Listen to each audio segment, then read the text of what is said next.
什么时候？三族一定以为我不敢献。去凶河！接下来你可以去死，否则，多大本事？你要逼我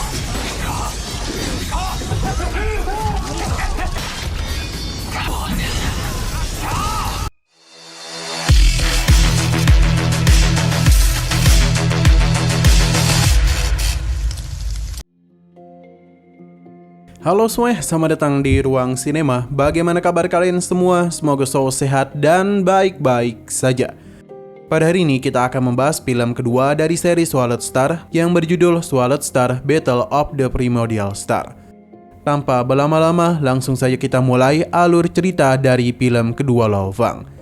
Perjalanan sedang Lo-Fang lakukan, di mana saat ini penguasa Istana Awan Berdarah telah mengawasinya. Mereka ternyata tengah pergi ke alam rahasia Goga. Namun tempat itu sangatlah aneh karena sistem deteksi tak bisa menembus kabut darah. Bahkan terdapat sebuah gangguan yang tidak diketahui.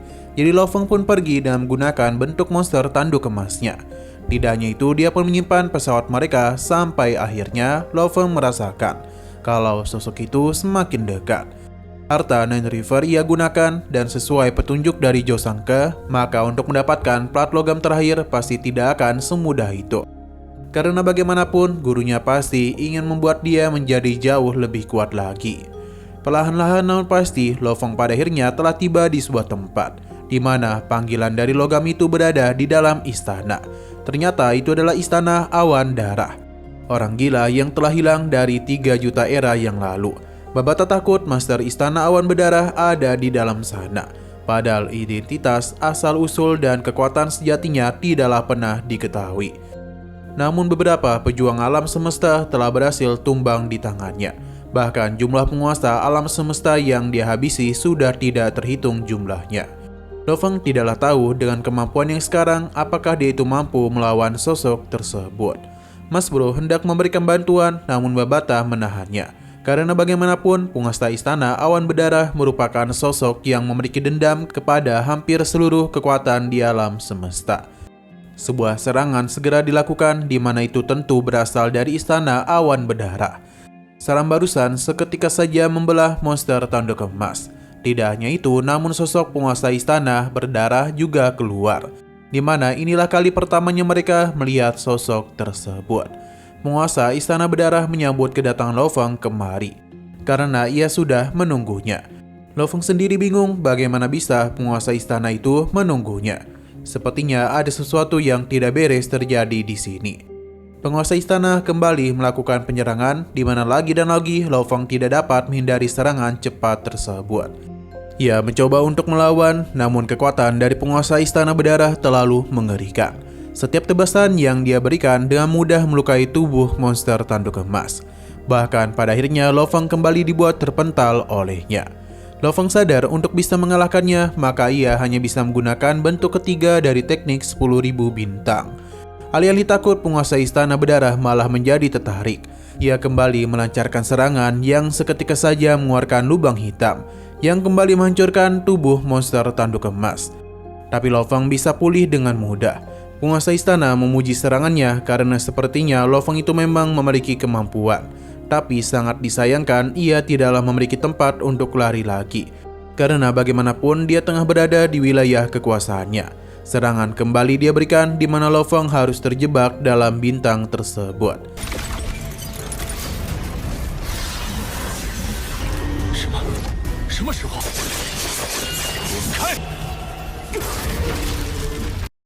Sementara itu di dalam alam misterius, entah apa yang terjadi karena Babata bersama yang lainnya ada di sana. Sepertinya mereka itu juga telah menemukan pecahan logam terakhir. Kini Lo-Fang pun mengeluarkan semuanya dan akhirnya lengkap juga hal tersebut. Lo-Fang benar-benar tidak menyangka dan apa yang dia lihat saat ini. Buku panduan 9 kesengsaraan akhirnya selesai.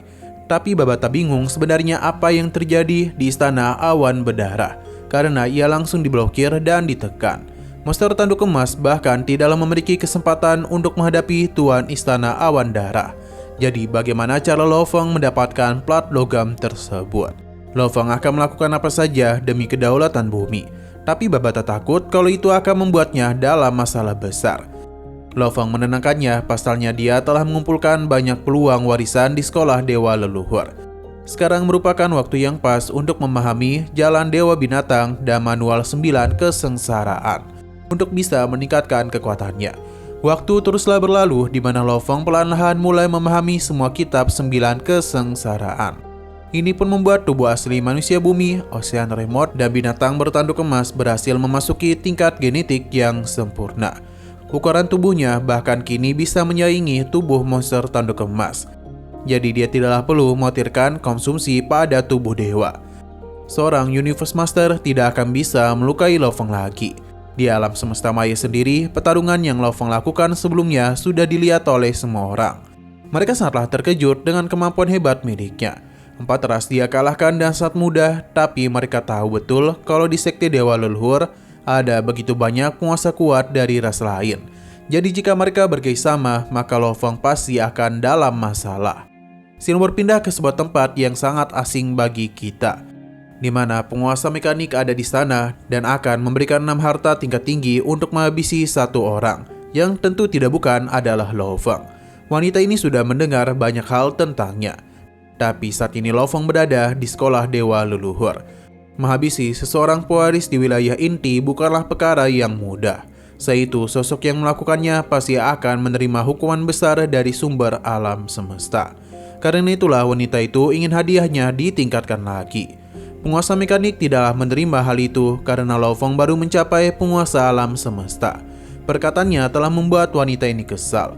Ia seketika saja bertindak aneh yang mana ternyata ia merupakan sosok yang bisa merasapi jiwa dengan mudah. Memusnahkan tubuh Dewa Lo Feng itu sangatlah mudah untuk dia lakukan. Sepertinya entitas ini bukanlah sosok sembarangan. Kita pun diperlihatkan betapa mengerikannya sosok tersebut. Penguasa mekanik meminta untuk memberikannya waktu. Beliau itu ternyata adalah Dewa Iblis sejati.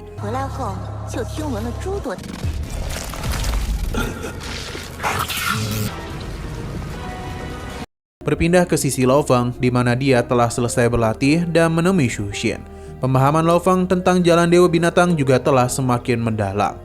Lalu setelah ribuan tahun berpetualang dan bertarung, ia akhirnya memiliki kekuatan sendiri dan memiliki banyak harta. Berkat semua itulah dia berhasil merebut kembali hak atas bumi. Namun tak mengapa sesuatu yang aneh mulai terjadi kepadanya. Karena Lo Feng itu seakan-akan telah memasuki sebuah ilusi yang panjang, yang mana itu membuat pikirannya menjadi sangat kacau. Dan sepertinya apa yang dia katakan barusan belumlah terjadi. Saat ini tubuh manusia Lo Feng telah dirasuki oleh Dewa Iblis sejati. Jimat pelindung nyawa dari sekte Dewa Leluhur bahkan tak bisa menahan kekuatannya. Ia sempat kesal karena serangan pertamanya berakhir sia-sia. Namun ini belumlah berakhir dan perlahan-lahan namun pasti dia akan mengambil alih tubuh Lo Feng. Sementara itu Lo Feng mencoba untuk melawan, tapi ini tidak semudah yang dia kira. Sampai akhirnya Lo Feng pun mendapatkan sebuah bantuan dari Dewa Leluhur bermuka dua. Lo Feng sadar yang menyerangnya bukanlah seorang Universe Master, melainkan penguasa terkuat alam semesta. Ia sangatlah kesal dan apa yang terjadi. Dewa Leluhur meminta Dewa Iblis untuk pergi. Hanya saja itu tidak membuat iblis itu takut, karena baginya Dewa Leluhur bermuka dua tak bisa mengalahkannya. Susan sangatlah sombong dan akan dihukum olehnya. Kekuatan Danau 5 Aurora digunakan oleh Dewa Leluhur untuk bisa menyerangnya, di mana Susan ternyata bisa memanfaatkan hal itu dan bahkan berhasil dapat menghancurkan pedang tersebut. Tujuannya hanya satu, yakni menghabisi Lo Feng. Dan begini Susan yakin tak akan ada lagi yang bisa menyelamatkan Lo Feng. Tapi senyumnya langsung hilang karena rantai sumber alam semesta asal muncul untuk menahannya. Kini dia sudah tak bisa berbuat apa-apa, karena sudah sangat berani bertindak melawan sumber alam semesta. Jika saja ini terjadi di laut alam semesta, maka Sujin yakin dia lebih unggul. Tapi di dalam alam semesta asal tidak akan ada yang bisa mengalahkan kekuatan sumber alam semesta. Pada akhirnya Sujin pun pergi. Namun dia berjanji di laut alam semesta, sekte Dewa Leluhur tak akan bisa berbuat apa-apa. Lo Feng berterima kasih atas bantuan dari Dewa Leluhur, yang mana ukuran tubuhnya benar-benar sangatlah besar.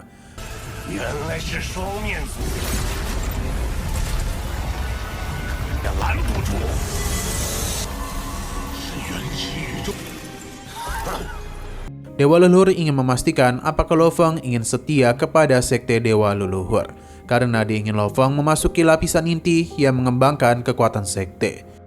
Pasalnya, Lo Feng merupakan sosok yang paling bersinar di dalam sekte. Sebenarnya dia itu berharap Lo Feng bisa melepaskan ikatan dengan rasnya, supaya bisa hidup bersama di sekte Dewa Leluhur. Lo Feng senang dengan tawaran itu, tapi baginya ras dan kampung halamannya merupakan hal yang tak bisa dia tinggalkan. Dewa Leluhur mengingatkan kalau sekarang Lo Feng selamat berkat dirinya. Namun jika para pemimpin tiga ras kembali membuat masalah, maka ia tidak akan bisa seberuntung tadi. Bagi Lo Feng, semua itu adalah takdir. Namun bagi Dewa Leluhur, semua itu bisa dihindari selama Lo Feng bisa bergabung di sini. Karena para penguasa kuat sekte akan selalu melindunginya. Bahkan akan membantunya naik ke tingkat Universe Master. Sumber alam semesta akan selalu melindunginya. Jadi hidup dan mati Lo Feng tidak perlu lagi dipikirkan. Waktu akan Dewa Leluhur berikan, jika Lo Feng menolak maka ia tak akan ikut campur dalam melindunginya. Tawaran itu sebenarnya sangatlah menarik. Tapi masalah ini justru membuat Lo Feng ingin melakukan sesuatu, di mana ia langsung mengeluarkan menara bintang. Ia berencana untuk membuat seluruh dunia percaya kalau dia telah menjadi seorang Universe Master. Selain itu, ia juga ingin membuat para pemimpin ras manusia menganggapnya layak untuk merebut kembali bumi. Menara bintang telah berhasil Lo Feng satukan dengan jiwanya. Sudah saatnya bagi dia untuk bergerak. Sementara di sisi luar, para penguasa sangatlah kesal karena Dewa Iblis sejati tak bisa menghabisi nyawa Lo Feng. Sebenarnya rencana mereka sudah berjalan dengan sangat lancar. Namun, sekte Dewa Leluhur muncul untuk melindungi Lo Feng. Mereka tak akan bisa berbuat apapun selama Lo Feng masih ada di sana. Tapi penguasa mekanik meyakini kalau mereka masihlah memiliki waktu. Pasalnya butuh puluhan juta tahun bagi Lo Feng mencapai ranah Universe Master. Jadi mereka hanya perlu bersabar. Tapi Lo Feng memiliki rencana yang jauh di luar perkiraan mereka. Pasalnya tiga ras pasti tidak akan pernah mengira dia akan menampakkan diri. Jadi karena itulah Lo Feng akan mengejutkan mereka. Pasalnya dia ini sudah memahami sepenuhnya tingkat kelima ajaran Dewa Binatang. Jadi ras iblis, ras siluman, ras otomat sudah menjadikan nyawa Lo Feng sebagai taruhan. Apapun akan mereka lakukan untuk bisa menghabisi dirinya. Jadi dalam tebasan pertama, penuh keyakinan itu akan Lo Feng arahkan kepada salah satu dari mereka. Di bintang origin nomor 02933, sebuah harta karun telah keluar, di mana beberapa orang hendak mengambil harta itu, tapi ada sebuah serangan yang langsung menghentikan mereka. Ternyata itu adalah ulah dari Tianhua. Ia berhasil mengambil harta itu. Hanya saja Lo Feng telah menandainya. Tianhua berasal dari ras Tianlong, nomor 2 terkuat dan merupakan murid dari Meng Youo dan juga penguasa Tianlang. Ia adalah penguasa alam semesta puncak. Ia sudah sering menyerang wilayah manusia dan mengambil banyak harta. Bahkan dia itu sempat menyusup ke virtual universe untuk mencuri data bumi. Sesaat kemudian sebuah tekanan telah Lo Feng berikan. Tanpa lama-lama, Nine River ia keluarkan untuk bisa menyerang mereka. Tianhua tidaklah kabur karena dia cukup percaya diri bisa mengalahkan Lo Feng. Pertarungan seketika saja menjadi pusat perhatian banyak orang, karena terdapat banyak ras yang hendak mengambil kepalanya. Serangan dilakukan oleh Tianhua, namun dalam satu kali serangan saja Lo Feng berhasil memukul mundurnya. Sekarang sudah saatnya Tianhua itu mati.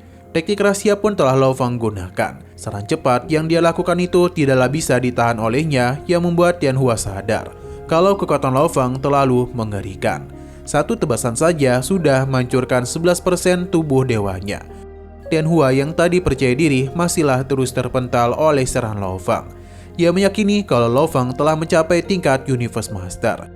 Lo Feng tidak akan membiarkannya kabur. Serangan kembali dia berikan, namun kali ini Tianhua tidak dapat berkutik, yang mana seluruh tubuhnya berhasil dipotong oleh Lo Feng, yang mana akhirnya dia pun telah meninggoy. 三族一定以为我不敢献。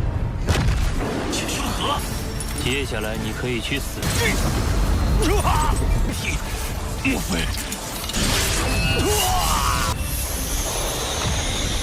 Para penonton tidaklah pernah menduga kalau Tianhua gugur di tangan Lo Feng.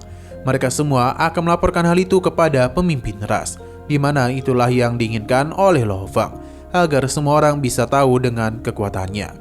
Kemunculan Lo Feng di bintang origin membuat sosok ini marah besar, karena bagaimanapun Tianhua merupakan muridnya. Lo Feng sepertinya sengaja membuat penguasa siluman kesal.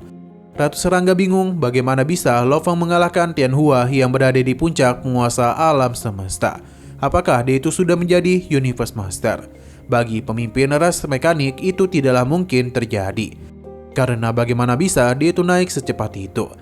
Tapi jika dia itu memang belum naik tingkat, lantas akan semengerikan apa saat Lo Fang itu naik ke tingkat Universe Master? Berhubung Lo Fang itu sudah keluar dari sekte dewa leluhur, maka 3 ras akan mengirimkan Universe Master untuk mengepung Lo Fang.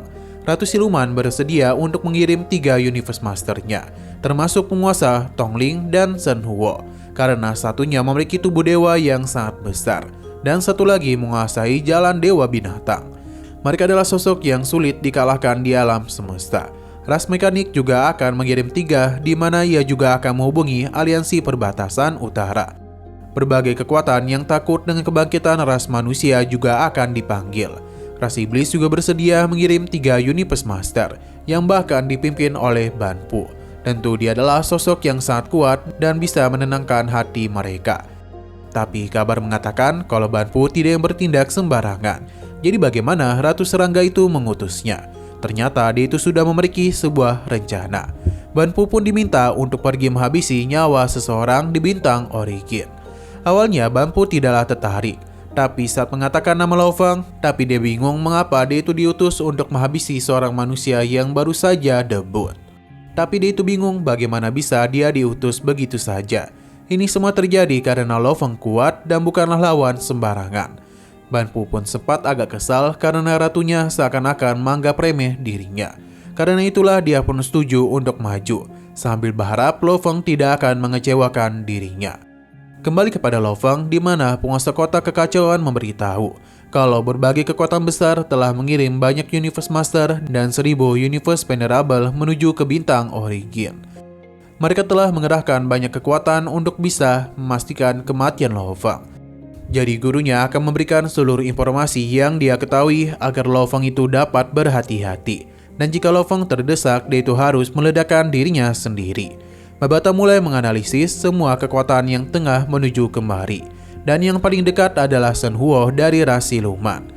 Bagi Lo Fang, mereka ini terlalu meremehkan dirinya, dan untung saja itu sudah siap lebih awal. Karena itulah Lo Fang mengutus monster tanduk emas untuk bermain dulu bersama mereka. Sementara itu, para pemimpin 3 ras sangatlah kebingungan di mana Lo Fang sekarang. Pasalnya mereka telah mengepung Lo Fang, jadi dia itu pasti tak akan bisa kabur. Sampai akhirnya Shen Huo datang di bintang Origin nomor 02933. Ia akan melaporkan kepada ras jika berhasil menemukan Lo Fang. Perjalanan teruslah Shen Huo lakukan. Sampai akhirnya dia pun menerima sebuah serangan mendadak yang awalnya dia kira itu berasal dari Lo Fang. Jadi karena itulah pergerakan segera dia lakukan. Namun itu malah bertemu dengan monster tanduk emas. Shen Huo bingung mengapa harta karun Lo Fang ada di tangan monster itu. Monster tanduk emas menyamar sebagai rekan Lo Fang. Jadi jika ada yang berani kepadanya, maka harus melawan dirinya dulu. Shen Huo tidaklah takut dan pertarungan langsung saja terjadi. Hanya saja monster tanduk emas memutuskan untuk lari dulu. Ia penasaran seberapa besar kekuatan dari 3 ras itu. Berbagai serangan coba dilakukan oleh Shen Huo, tapi apapun yang dia lakukan, tidak ada yang berhasil mengenai monster tanduk emas. Selain itu, Shen Huo meyakini kalau hubungan monster itu dan Lo Fang tak biasa. Jika dia berhasil mendekati monster itu, maka Lo Fang pasti akan datang. Ternyata sejak tadi Lo Fang sengaja memancing Shen Huo mengikutinya, di mana sekarang mereka telah berada di wilayah penguasa Istana Awan Berdarah. Shen Huo sama sekali tidak tahu di mana dia sekarang. Ia terus-menerus membuat kekacauan di sana, karena dia yakin monster itu tidak akan bisa kabur dari hadapannya. Sampai akhirnya ia pun sadar kalau ini bukanlah wilayah sembarangan, melainkan Istana Awan Dara. Shen Huo pun melaporkan hal itu kepada pemimpin mereka.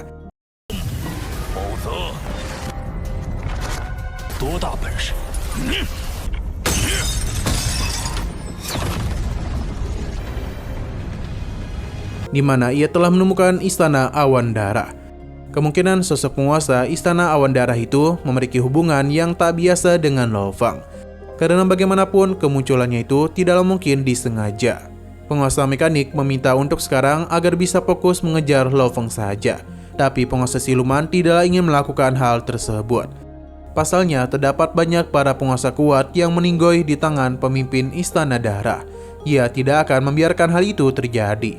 Terlebih lagi sekarang semua kekuatan tengah menuju ke bintang Origin. Jadi pemimpin ras siluman ingin memanfaatkan mereka untuk bisa membalaskan dendam terdahulu leluhur mereka. Ia ingin setengah pasukan dibagi agar mereka bisa mengejar Lo Fang, dan yang lainnya akan menyerang penguasa awan darah. Sedangkan Lo Fang itu bisa diurus oleh Ban Pu, penguasa ras siluman setuju. Sun Huo pun diminta untuk terus mengawasi pemimpin Istana Darah Merah. Penguasa Sungai Pedang juga tertarik karena bagaimanapun aliansi perbatasan utaranya pernah dihabisi oleh sosok itu. Jadi dia akan pergi sendiri untuk mengatasinya. Tidak hanya dia, namun binatang monster tanduk emas juga akan pergi ke sana. Semua ini berjalan sesuai dengan rencana Lo Fang. Sepertinya pemimpin Istana Darah itu memiliki banyak musuh. Bahkan dia baru saja muncul tapi telah menarik begitu banyak penguasa kuat. Sebentar lagi pertunjukan besar akan segera dimulai.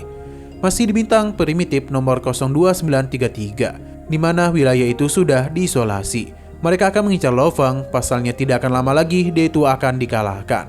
Terlihat dengan jelas berapa banyak lawan yang kemari. Para Universe Master juga telah kemari. Selain itu mereka menguasai ruang dan waktu. Jadi tidak lama lagi keberadaan Lo Fang pasti dapat dideteksi. Pergerakan segera Lo Fang lakukan, dan akhirnya beberapa sosok pun menemukan keberadaannya. Tapi Lo Fang telah menggunakan klon Mosa untuk melakukan penyerangan. Jadi beberapa sosok yang tidak mengetahui kekuatannya pun harus menjadi korban di sini. Berbagai serangan yang dia lakukan dan mudah menghabisi para Universe Venerable, yang membuat orang-orang itu menjadi sangat panik. Apakah Lo Fang itu memang sudah naik ke tingkat Universe Master? Karena kekuatan yang dia miliki tidaklah main-main.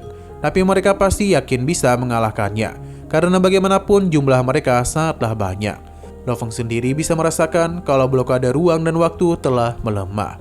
Semua ini terjadi karena Lo Fang telah mendapatkan bantuan dari seseorang yang sangat kuat, di mana sosok itu bisa dengan mudah menghancurkan seluruh blokade tersebut. Ia sangatlah tertarik karena Lo Fang sebagai murid dari Tuan Penguasa Kota Kekacauan bisa memancing 3 ras untuk menyerangnya. Ia tidaklah bukan adalah penguasa Tuan Naga. Ia datang kemari atas permintaan dari Tuan Penguasa Kota Kekacauan. Tapi dia itu hanya akan menghancurkan blokade ruang dan waktu saja. Jadi bisa atau tidaknya Lo Fang dalam mengalahkan orang-orang itu semuanya tergantung pada kemampuan miliknya. Lo Fang berterima kasih atas bantuannya.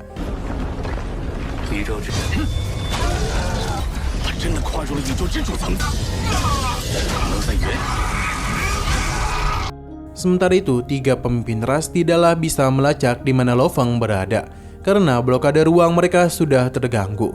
Itu adalah ulah dari Hong Mang. Namun, pemimpin ras mekanik masihlah bisa mengetahui pergerakan Lo Fang sekitar 50 unit alam semesta. Jadi mereka tidaklah perlu khawatir. Selain itu masih ada 900 orang yang akan mengepung Lo Fang. Jadi dia itu tidak akan dapat pergi kemana-mana. Saat dia lengah ataupun kekuatannya sudah habis, maka Lo Fang pasti tidak akan memiliki tempat untuk kabur. Tapi penguasa siluman masihlah bingung di manakah keberadaan dari Tuan Penguasa Istana Awan Darah. Terlihat kalau penguasa Sungai Pedang sedang menyelidiki di bintang Origin nomor 0293. Hal yang sama juga dilakukan oleh monster tanduk emas, begitu pula dengan berbagai ras lainnya. Mereka terus-menerus mencari di bintang Origin, namun tidak kunjung menemukan keberadaannya. Sampai akhirnya Istana Awan Darah itu melintasi Sun Huo. Sedangkan Lo Fang sendiri mulai melakukan pembantaian lagi, di mana dia itu bisa dengan mudah mengalahkan semua orang yang ingin menyerang dirinya. Dan teknik dari Dewa Leluhur ia benar-benar menggila. Sudah tidak terhitung berapa banyak yang meninggoy di tangan Lo Fang. Karena bagaimanapun binatang buas yang ada di dalam dirinya ingin memakan lebih banyak hal dari mereka. Sudah tidak terhitung berapa banyak ras yang sudah Lo Fang habisi. Dan dia itu terlihat benar-benar menggila yang seketika saja membuat mereka semua ketakutan. Namun itu tidaklah menghentikan kegilaan dari Lo Fang.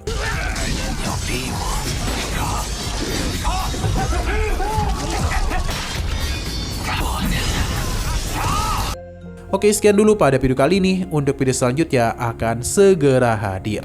Jadi bagi kalian yang ingin mengikuti series ini, langsung saja klik subscribe dan aktifkan loncengnya.